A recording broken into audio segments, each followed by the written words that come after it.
તો આપણે પહેલું ચેપ્ટર વર્ગ, વર્ગમૂળ, ઘન અને ઘનમૂળ પૂરું કર્યું છે. તો આજે આપણે ચેપ્ટર 2 પર જઈએ છીએ, જેનું નામ છે સંખ્યા જ્ઞાન અને સંખ્યા વ્યવસ્થા. આ ચેપ્ટરમાં આપણે ઘણા બધા સૂત્રોને યાદ કરવાના છે, જેમાંનું પહેલાં સૂત્ર છે સરવાળાના સૂત્ર. સરવાળાના સૂત્રનો પહેલો ટોપિક છે ક્રમિક સંખ્યાના સરવાળા. એટલે કોઈ પણ ક્રમિક સંખ્યાનો સરવાળો તમારે શોધવો હોય તો તમે આ સૂત્રનો ઉપયોગ કરી શકો છો. સૂત્ર છે n+1/2, જ્યાં n શું છે, શું લેવાનું, n એટલે છેલ્લી સંખ્યા. 25 સંખ્યા સુધીનો સરવાળો કીધો હોય તો n બરાબર 25 લેવાનું. બરાબર. હવે હું એક્ઝામ્પલ તરીકે લઉં છું કે અહીંયાથી મને 1, 2, 3થી લઈને 99 સુધીની સંખ્યાનો સરવાળો શું થાય એ મારે શોધવું છે. તો n શું થશે આપણો? 99, છેલ્લી સંખ્યા. સૂત્ર પ્રમાણે મૂકીએ, n એટલે 99, n+1 એટલે 99 + 1/2. 99 ના 99, 99 ને 1 કેટલા થાય? 100/2. બરાબર. હવે અહીંયા ભાગ ઉડાડીએ. 99 ના 100 ના અડધા કેટલા થાય? 50. શું વધ્યું? 99 × 50. ચાલો ઝડપથી 99 × 50 કરો. શું આન્સર આવશે? 49, 50. એટલે આ તમારો આન્સર છે. તો જો તમને આ સૂત્ર ખબર હશે તો તમે એક જ સેકન્ડમાં કહી શકશો કે 1 થી 99 સુધીની સંખ્યાનો સરવાળો શું આવે? 4950. બીજું ઉદાહરણ લઈએ.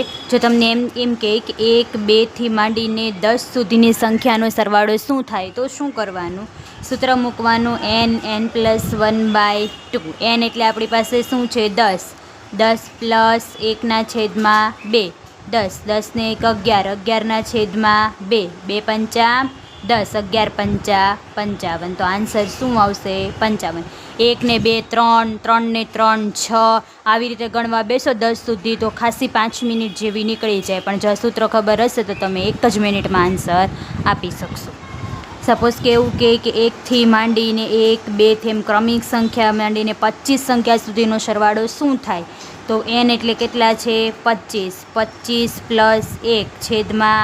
25 ના 25. 25 ને કેટલા થાય? 26. 26/2. 25. 13 દુ 26. 25 × 13 કરો અને આન્સર શું આવે છે મને ફટાફટ કમેન્ટમાં જણાવો. તો આજે આપણે બીજો ટોપિક લઈશું, એટલે કે બીજો નિયમ લઈશું ચેપ્ટર 2નો. શું છે બીજો નિયમ? બીજો નિયમ એવો છે કે ક્રમિક એકી સંખ્યાના સરવાળા. આનું સૂત્ર છે, સ્ક્રીનશોટ લઈ લેજો, n+1/2 આખાનો વર્ગ. અહીંયા પણ n એટલે શું છે? નાની સંખ્યા. એનો મતલબ શું થાય? ધારો કે તમે એકી સંખ્યા લઈએ, આપણે એકી સંખ્યા ખબર હોવી જોઈએ, 1 3 5 7 9. બરાબર. 1 3 5 એવી રીતે લઈ અને તમને 11 સુધીની સંખ્યાનો સરવાળો કરવાનો કીધો તો શું કરવું પડશે? સૂત્ર પ્રમાણે n શું છે?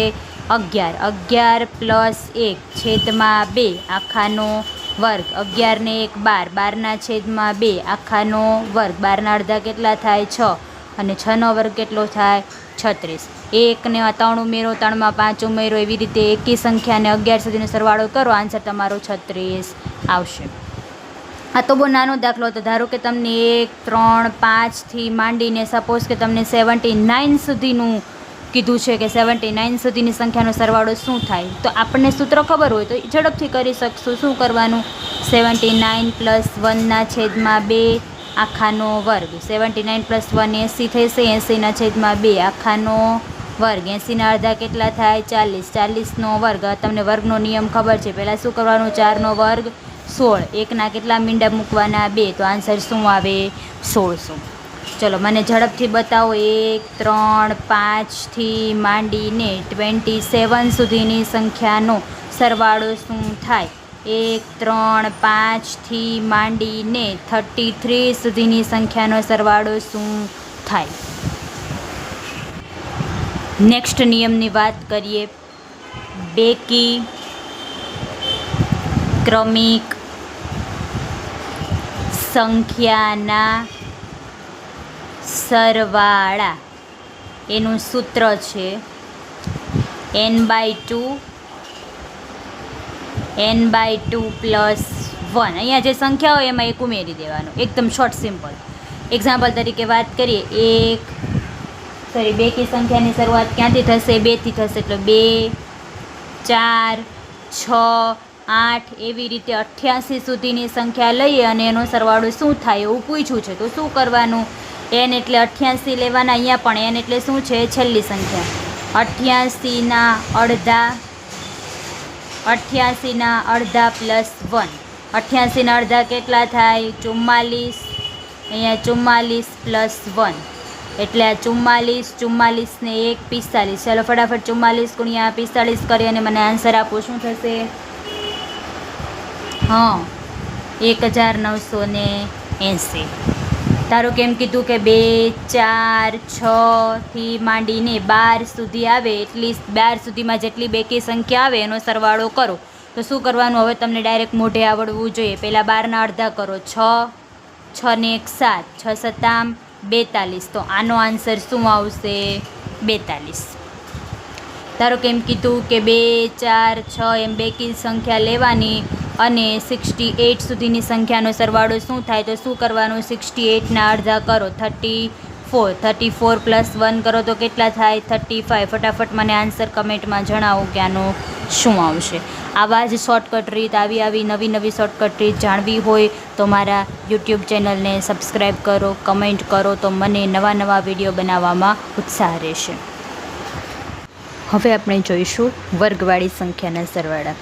એટલે કે ક્રમિક સંખ્યા હશે, 1નો વર્ગ, 2નો વર્ગ, 3નો વર્ગ અથવા ગમે એટલી સંખ્યા સુધીનો સરવાળો આપેલો. અહીંયા મેં 60 લીધું છે, તો 60ના વર્ગ સુધીનો સરવાળો. તો એના માટે આપણને પહેલાં તો સૂત્ર આવડવું જોઈએ. સૂત્ર શું છે એ ધ્યાનથી જોઈએ. સૂત્ર એવું છે કે n+1 2n+1/6. ફરીથી કહું છું, સૂત્ર એવું છે n+1 2n+1/6. હવે આપણે એક્ઝામ્પલ લીધો છે 60 સુધીની ક્રમિક સંખ્યાના વર્ગનો સરવાળો કરવો છે. તો એમાં હું હવે તમને ડાયરેક્ટ શીખવાડું છું, કારણ કે આપણે કોમ્પિટિટિવ એક્ઝામ માટેની તૈયારી કરી રહ્યા છીએ. તો હું ફૂલ રીત નથી શીખવતી, ડાયરેક્ટ શોર્ટકટમાં જ શીખવું છું. n એટલે આપણી છેલ્લી સંખ્યા શું છે? 60. તો પહેલાં લેવાનું 60. n+1 એટલે 60ને કેટલા થશે? 61. 2n+1 એટલે કે 60ના પહેલાં ડબલ કરવાના. 60ના ડબલ કેટલા થાય? 120. 120માં 1 ઉમેરો, 121ના છેદમાં 6. આ ત્રણેય સંખ્યાનો ગુણાકાર કરવાનો છે. 60, 21, 121ના છેદમાં 6. શું થાય છે? ફટાફટ ગણતરી કરો ઝડપથી. ચાલો.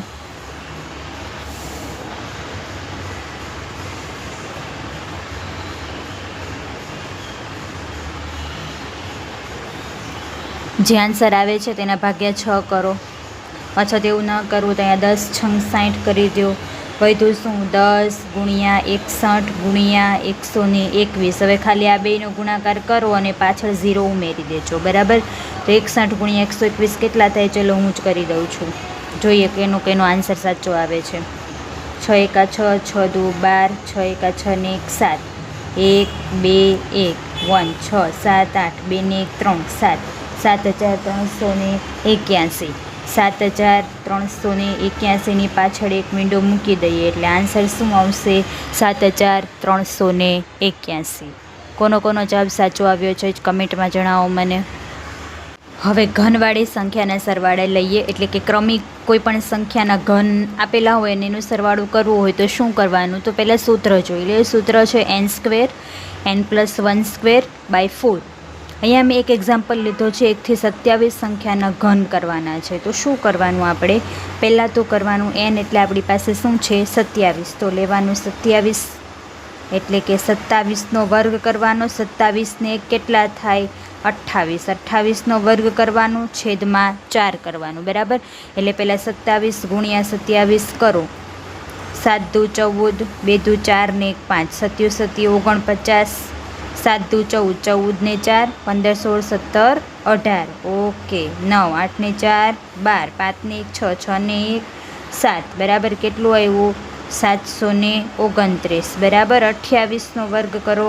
28 ગુણ્યા 28 કરો. શું આન્સર આવે છે એ લખો અને /4 કરો અને મને લાસ્ટ આન્સર ઝડપથી કરીને બતાવો. ફટાફટ ગણતરી કરો. ચાલો, જેને વર્ગના નિયમની ખબર હોય તે વર્ગના નિયમનો ઉપયોગ કરો અને મને ઝડપથી આન્સર આપો કે 27નો વર્ગ 28નો વર્ગ કરી /4 કરતાં આન્સર શું આવે.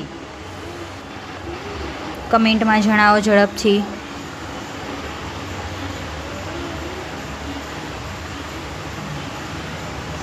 ચાલો ઘણા બધાનો આન્સર આવી ગયો છે. આન્સર છે 142,884. ફરીથી કહું છું, આન્સર છે 142,884. વેરી ગુડ, બહુ સરસ, ખૂબ સરસ. આવી રીતે કોઈ પણ બીજી સંખ્યાના ઘન આપેલા હોય તો કરી શકાય છે. હાલમાં સમય ન હોવાથી આપણે અહીંયા સ્ટોપ કરીએ છીએ.